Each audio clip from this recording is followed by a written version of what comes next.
Media से झगड़ा, भारतीय अदाकार ने माफी मांग ली। झगड़े का सबब बनने वाली वीडियो में क्या था?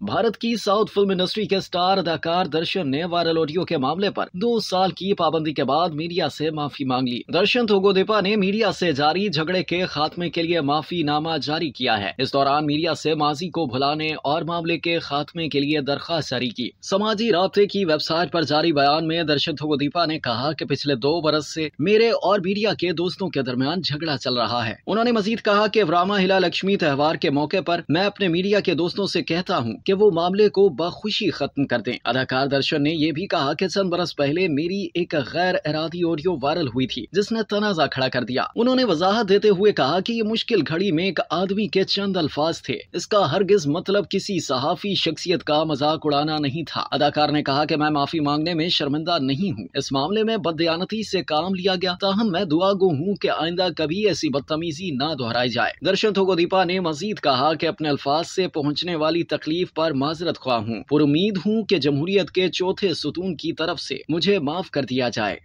अब तक के लिए इतना ही। मज़ीद जानने के लिए सब्सक्राइब कीजिए डेली जंग यूट्यूब चैनल और लाइक कीजिए डेली जंग फेसबुक पेज।